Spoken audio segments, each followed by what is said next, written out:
Live from the Business RadioX studio inside Renaissance Bank, the bank that specializes in understanding you. It's time for North Fulton Business Radio. And hello again, everyone. Welcome to another edition of North Fulton Business Radio. I'm John Ray, and we are not in our usual spot, which is inside Renaissance Bank in Alpharetta, but we're virtual, waiting for everything to open up there in the branch. But Renaissance is open. The branches are open, but by appointment only if you're wanting to come in person inside the branch. So you're welcome to give them a call your friendly Renaissance banker, make an appointment. They'll be happy to see you. It's just that the branches are not open for walk-in business. If you do have some walk-in business, though, go to the drive-through. Easy for me to say. Go there because they can open accounts. They can do a lot of things through the drive-through. So check them out there. They've been great. We love the folks there at Renaissance. Go to their website, renaissancebank.com. Renaissance Bank, understanding you, member FDIC. And now we turn to Joe Farach. And Joe is with the Alternative Board of Northeast Georgia. Joe, welcome. Thank you, John. It's great to be here. It's great to have you here. So tell us about you and tell us about the Alternative Board. How do you serve folks out there? Sure. Well, myself, I spent most of my career in industry working for Fortune 100 multinational companies, running subsidiaries both in the U.S. and overseas. And about 10 years ago, I decided that I wanted to start doing something different. So I contacted some companies overseas and had an opportunity to start a business down in Brazil for an Indian company. Fortunately, I spoke the language and everything, so I started a manufacturing operation down in Brazil. And from then on, I decided to start moving more, helping smaller companies accomplish their things. And last 5 years, I've been consulting, helping businesses expand into new markets, improve their operations and all that. Mm-hmm. And recently, I identified the Alternative Board, and it really attracted me. I wasn't looking for it, and I just saw something that came up, and I saw it that it was very interesting because it addressed a concept that I had learned some years back from a friend of mine who participated in something similar and saw, great benefits from it. What the Alternative Board does is it helps business owners become more strategic and make better decisions by giving them the opportunity to have a peer group of advisors with vast industry experience and different perspective.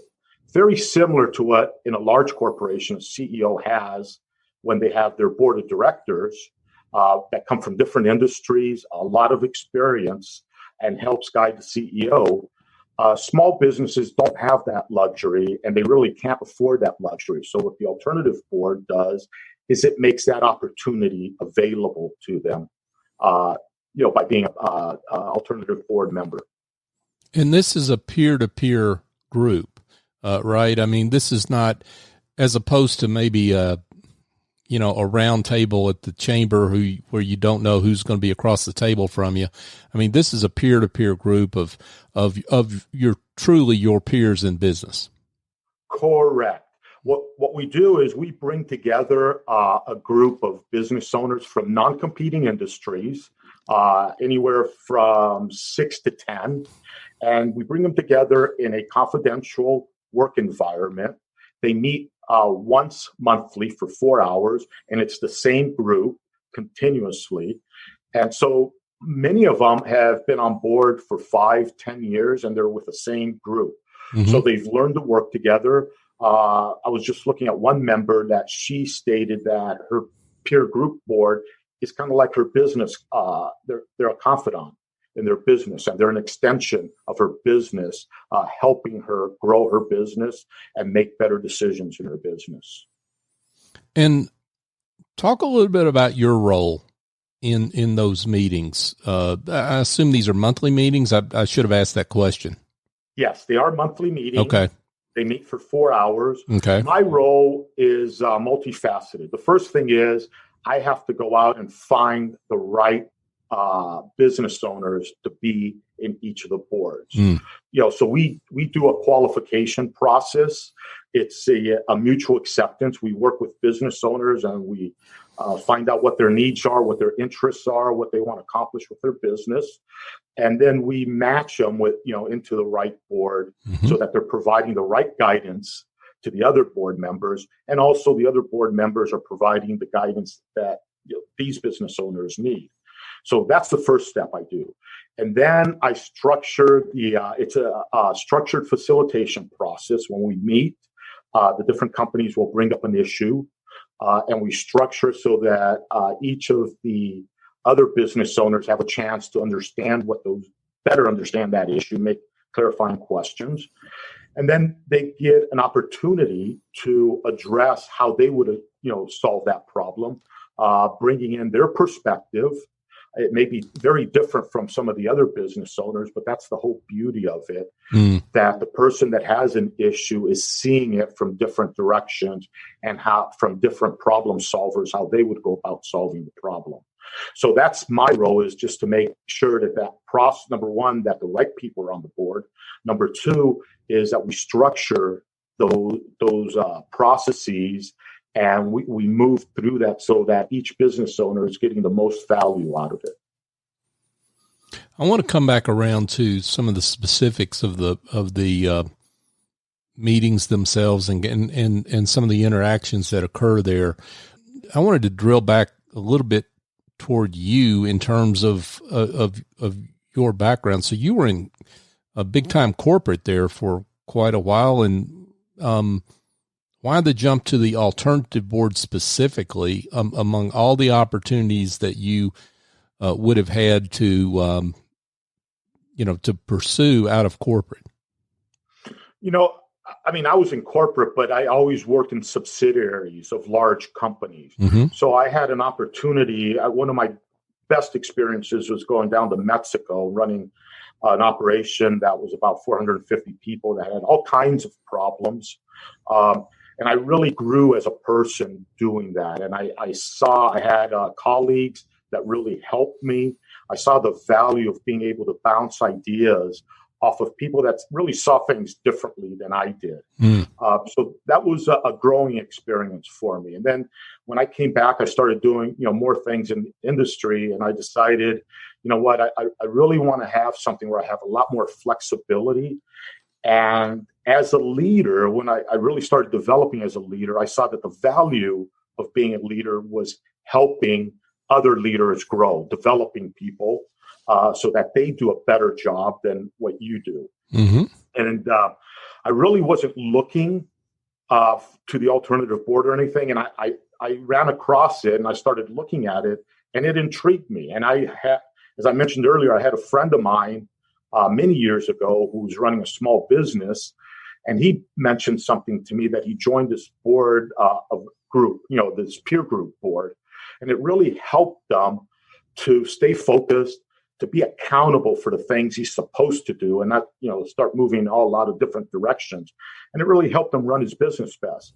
So all that came back to me and I looked at this and I said, this is a fantastic concept that you're helping small businesses act, having the same tools and being able to address the same types of challenges that larger businesses can do with the help of board of directors and other experienced executives, usually not available to small companies. It's amazing, is it not, how a lot of, most small businesses, I'll just put it that way, and an amazing number of even mid-sized businesses, the business owner is completely tactical as opposed to spending time strategically working on the business itself.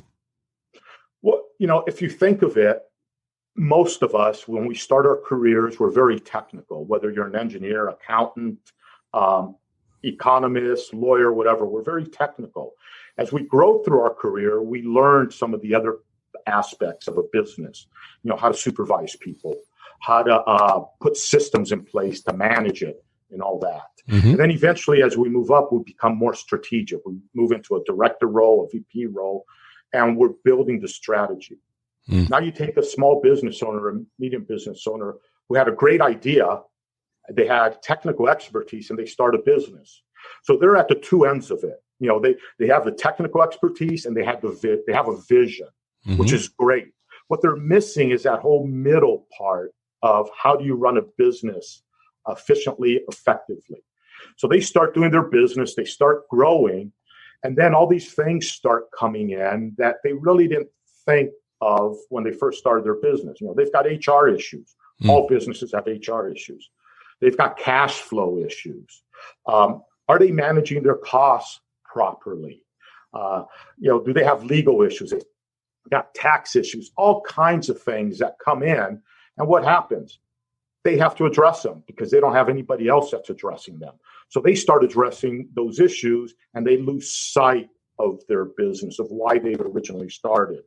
So what ends up happening is they're inside their business, and they have to ask themselves, are they running their business or is their business running them? And that happens. Unfortunately, it happens to a lot of small and medium-sized businesses where the entrepreneur had a great idea, they had the expertise, but eventually they get into all these things that are necessary to run a business, but it's not what they are there to do. Now, Joe, we were talking a little bit before we came on the air. When you have these meetings, I mean, this is not a matter of sitting around the table and chewing the fat. I mean, you've got a whole process that's involved in these meetings that help business owners make better decisions, right? Yes, we do. Apart from having the advantage of 100, 200 years of business owner experience, many of who've gone through the problems I've already faced and solved the problems that you're looking at, or the opportunity that you want to pursue. We also have a tool that helps business owners become more strategic, and it gives them the same advantage, again, that large companies have. So this tool, we call it the Business Builder's Blueprint. It's a proprietary alternative board tool, and it takes the business owner through a process where they first do a diagnostic on the different processes that they have in their business. They identify what priorities they have and then how they compare to it within that process. And it gives them a gap analysis that helps identify maybe where you need to focus a little more.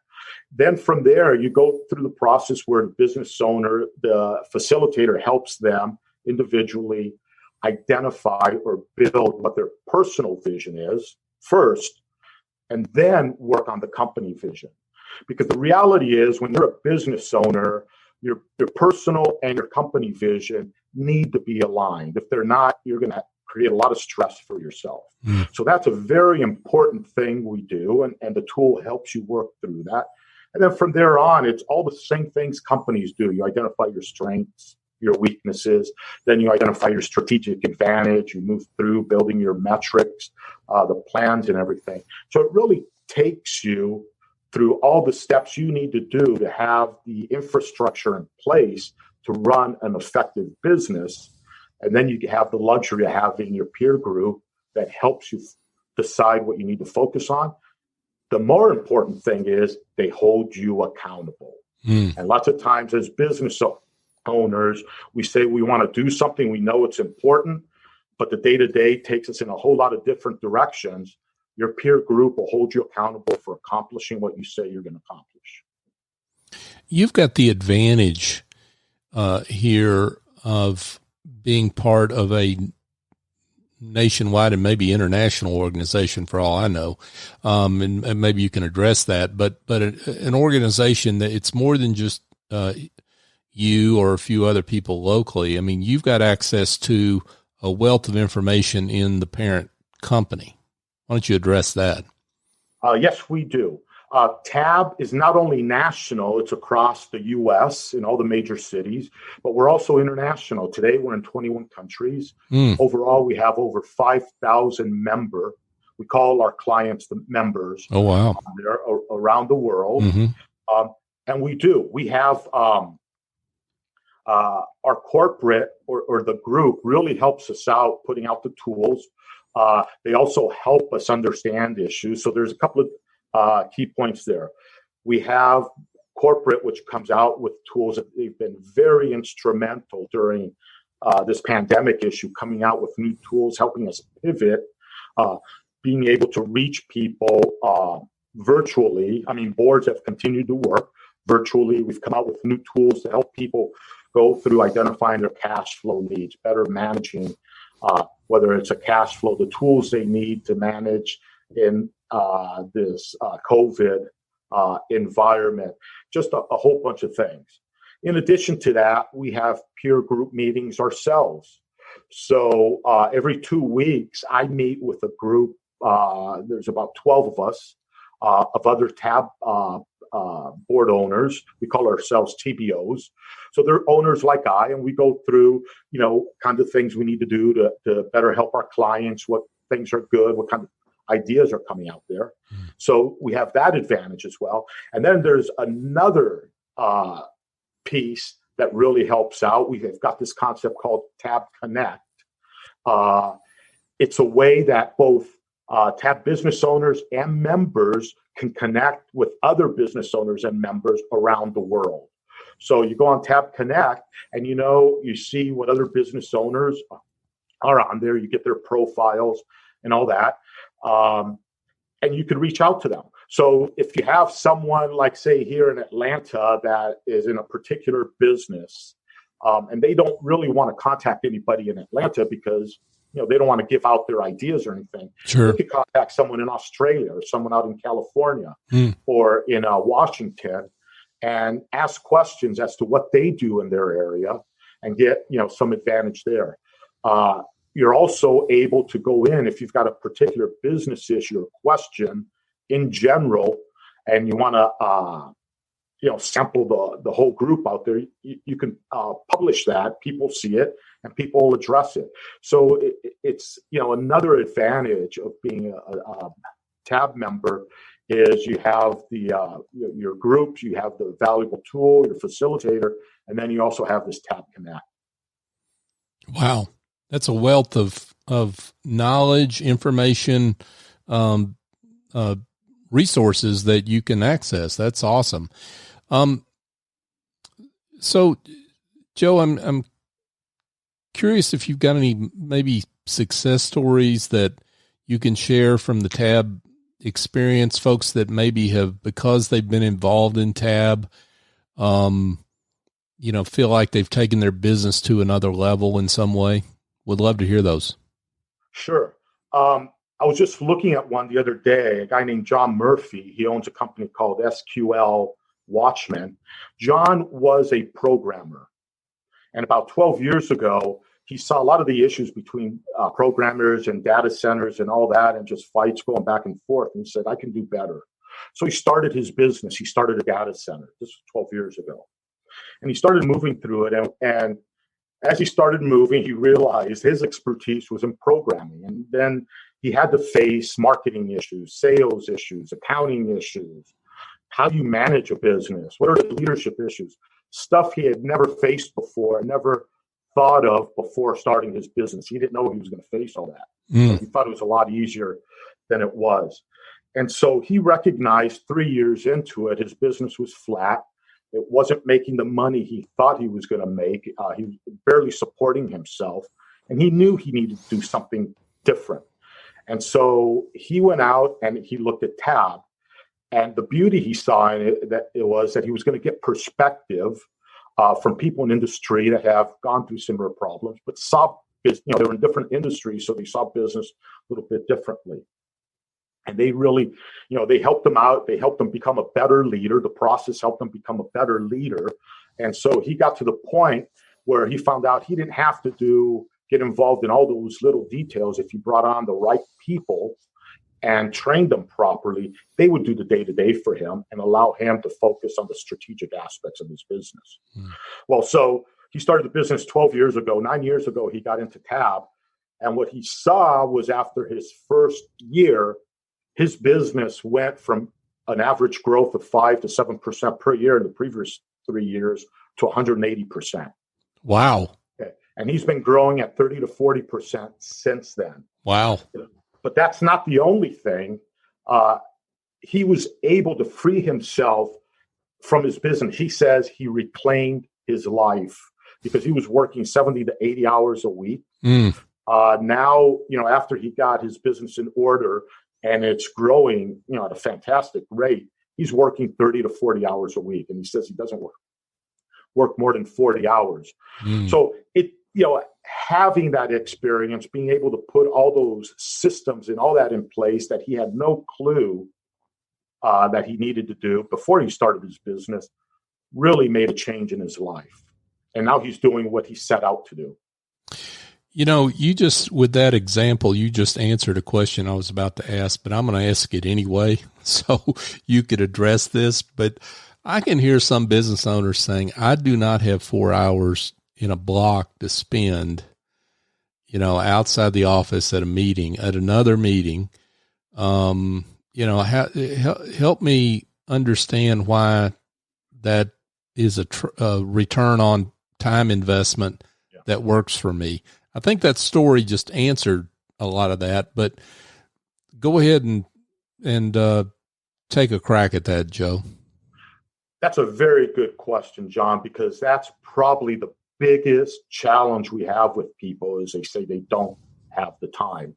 And the reality is those 4 hours, you're stepping away from your business so you could work on your business, so you could make your business more effective. And eventually, you see what happened to John Murphy. He was putting in 70 to 80 hours a week, and he was smart enough to know that something better could come out of spending those 4 hours. And so he would take those 4 hours once a month and invest it in working on his business. And in doing so, he not only gained 4 hours, he gained about 40 hours or so a month. Right. Or 40 hours or so a week. So you got to figure, 150, 160 hours a month, he gained from putting those 4 hours in.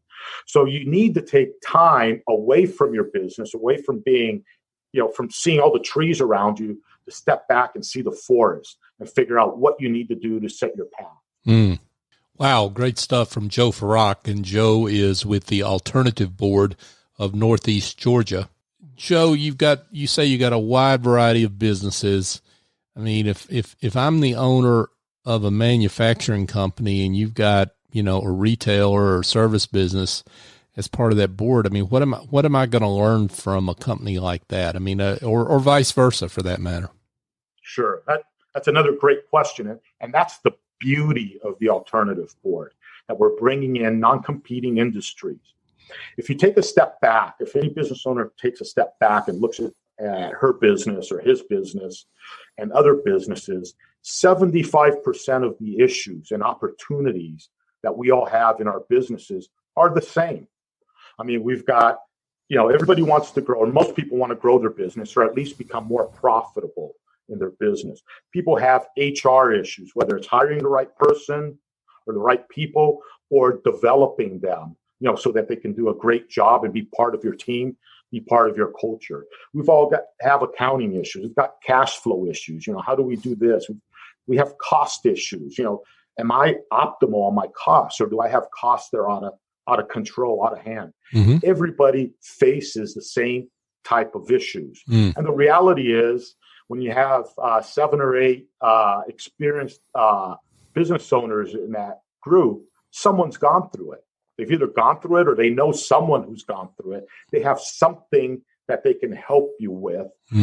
And the better part of it is they're not locked at looking at the problem the same way you are because they're in your same industry. They may see it from a different direction. So it's like if I take a book and I stand 4 people on different sides of that book, 2 people are going to see 2 edges of it. 2 people, one person's going to see the front, one's going to see the back.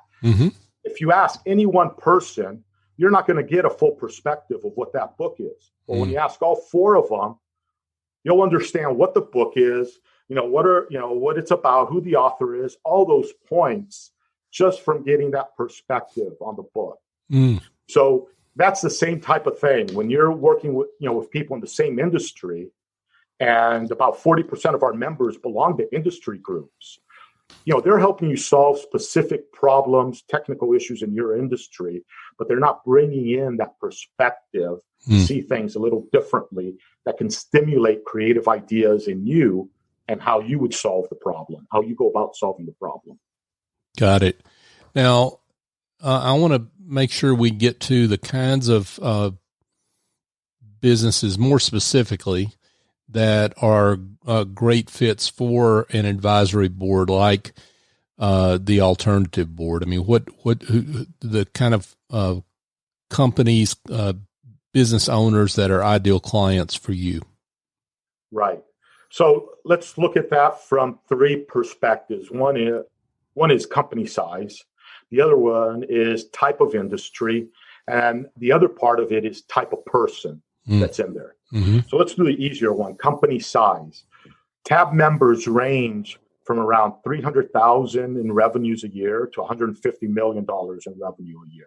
Wow. However, the bulk of our members fall between $1 million and $20 million in that range. Well, hold on just a second there. I want to unpack that if you don't mind. Just sure. one second. So if you've got, that tells me something there. If you've got companies that are 100 million, and more that still see value in this, that is incredible. Yes. What happens in some of those companies, they may have the traditional board of directors for those companies. So they have a board of directors. Right. But what we've heard from the member is they needed something. They needed to step away from that board meeting to go into something where they were working more with their peers, and they felt a lot more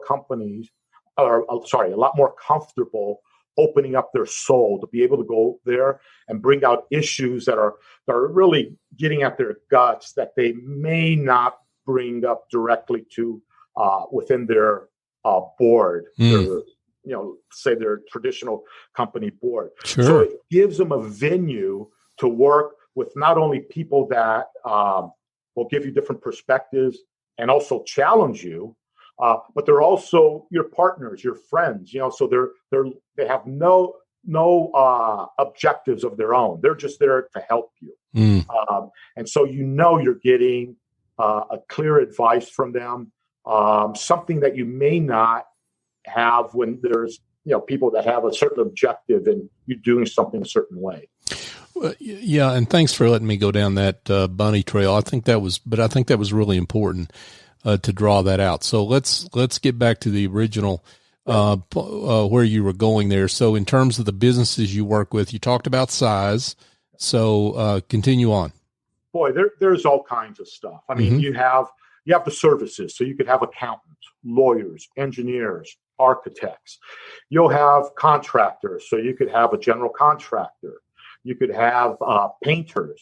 Okay? You could have companies that just do civil work or do certain types of work out there. You have pest control companies. You'll have men's clothing store. You'll have a kids recreational toys distributor. You'll have IT companies. You'll have a software developer. You'll have a data center. The range of companies are just vast. You'll have security companies, all kinds of things out there that people, look to. The one thing they all have in common is they recognize that there's a value to getting, perspective on their business from other business owners. Now, the type of people, you have men, you have women, you have younger people, you have older people, you have people, just going through there. You have companies. I was seeing one company that's been around since 1886, and they're into their fifth generation, managing that, business. So you have these companies that go down from generation to generation. You have people that are about to retire, and they want to figure out how they're going to exit their company. Do they sell it? Do they transfer it to a child, a parent, or something? You have people who just bought a company and are getting into that business, trying to figure it out. You have people who are getting their companies ready, optimizing the operation so that they can sell it and get the most value out of selling their company. And you have just a regular person who's in there, loves what they do, and they want to grow their company, or they want to make it as efficient as possible, and they want to be able to deliver the best service they can to their clients. All kinds of people. I think that about covers the waterfront, Joe. I mean, it sounds like there's a place for a lot of different sizes, descriptions, types of companies and business owners as part of your organization. That sounds awesome. Well, this has been great, and I'd love to keep going, but respectful of your time, I'd like to make sure that we get your contact information for those that would like to be in touch, would like more information. Tell them how they can do that. Yes, there's a couple of ways. One is you can email me direct. My email is Joe, Joe, at TAB, Georgia, altogether.com. Or you could go to our website. It's www.tabgeorgia.com. The other way is you can reach me on my phone. It's 485-7437. Again, that's 470-485-7437. And you could also reach me on LinkedIn. And mine's an easy one. It's Joe Farach, Farach. I think I'm probably the only one with that name on there. So that's an easy way to reach out to me. That sounds great. Joe Farach, and he is with the Alternative Board. Joe, thanks so much for being with us. Thank you, John. I really do appreciate it. Thank you. Have a nice day. Yeah, thank you. Folks, if you need some help that involve maybe administrative tasks, bookkeeping, marketing, you need to free up some time so you can go to one of Joe's meetings. That might be something you need to do. Well, I've got an answer for you. Go engage a smart and reliable office angel. They're not a temp agency or a placement firm. Office Angels has an entire group of angels that fly in, get the work done. They've got talent and experience necessary to do that, and they fly off when that job is done. They have been virtual from the very beginning of their company for 18 years, so they're used to working in the environment we're in right now. SES Gabito is the chief executive angel there. She's tremendous. I know that personally because I work with her. She's at 770-442-9246. Call her up, explain your problem, and she'll be glad to assist you. If you would like more information on their website, it's officeangels.us. Just a reminder that our shows are on all the major podcast platforms. That includes Apple, Stitcher, Google, Spotify, iHeartRadio. We're on all of them, folks. So check us out. Subscribe to our shows. We'd love it if you give us a review, and so we can let people know that here's some of the great business stories that we feature business leaders like Joe on our shows.